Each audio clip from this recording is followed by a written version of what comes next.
ఓ ఇద్దరు యోధులు కనుమరుగై దిక్కుతోచక అయోమయంలో ఓవైపు వైఎస్ఆర్ కుటుంబం, మరోవైపు చెరు కుటుంబాలను గుర్తు చేసుకోవాల్సిన రోజులివి.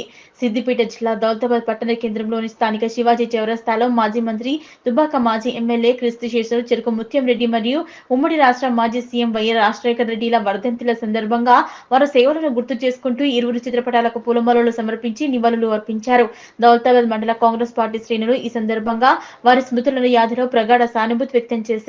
ఈ కార్యక్రమంలో మండల ఎస్సీసీల అధ్యక్షులు బండారు లాలు, కాంగ్రెస్ పార్టీ మండల ఉపాధ్యక్షులు మధ్యల స్వామి, దౌలతాబాద్ పట్టణ కాంగ్రెస్ పార్టీ నేతలు కర్నాల శ్రీనివాసరావు, దశరథ రెడ్డి, ఆనందం, భద్రయ్య, ఆంజనేయులు గౌడ్, అమరేందర్ రెడ్డి, పడాల మల్లేశం, మల్లారెడ్డి, ప్రవీణ్, బాలశేఖర్ రెడ్డి, అంజద్ తదితరులు పాల్గొన్నారు.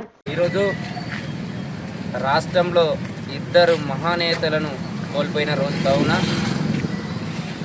తెలంగాణలో దుబ్బాక కాన్సెప్ట్ని డెవలప్ చేసిన ముత్యం రెడ్డి కానీ, ఉమ్మడి ఆంధ్రప్రదేశ్ను డెవలప్ చేసిన వైఎస్ రాజశేఖర రెడ్డిని కోల్పోవడం రాష్ట్ర ప్రజల దురదృష్టం.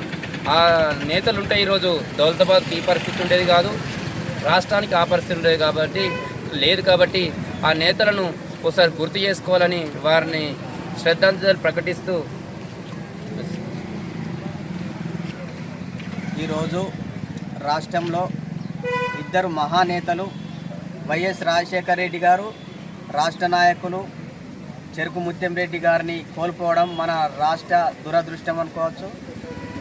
ఈ రాష్ట్రానికి చేసినటువంటి సేవలు వీళ్ళిద్దరూ, రాజశేఖర రెడ్డి కానీ ముత్యం రెడ్డి కానీ ఒక నియోజకవర్గానికే కాకుండా ఆయన మంత్రి స్థాయిలో రాష్ట్ర వ్యాప్తంగా మంచి పనులు చేసినటువంటి మహానేత ముత్యం రెడ్డి. రాష్ట్రానికి దేశానికి ఎంపీలను అందించి దేశానికి రాష్ట్రానికి సేవలు చేసే విధంగా గొప్ప సేవలు అందించినటువంటి మహానేత వైఎస్ రాజశేఖర రెడ్డి ఇద్దరిని కోల్పోవడం దురదృష్టకరం. వీళ్ళిద్దరి అడుగుజాడలో మేము నడుస్తామని చెప్పేసి, వాళ్ళ ఆశయాలను కొనసాగిస్తామని చెప్పేసి మేమే కాదు, ఈ రాష్ట్రంలో ఉన్నటువంటి ప్రతి నాయకులు, ముఖ్యమంత్రితో సహా ఎమ్మెల్యేల వరకు అందరూ వాళ్ళ అడుగుజాడలో నడవాలి, వాళ్ళ ఆశయాలు కొనసాగించాలని చెప్పి కోరుకుంటూ, జోహార్ మహానేతలందరికీ, జోహార్ అమర వీరులకు.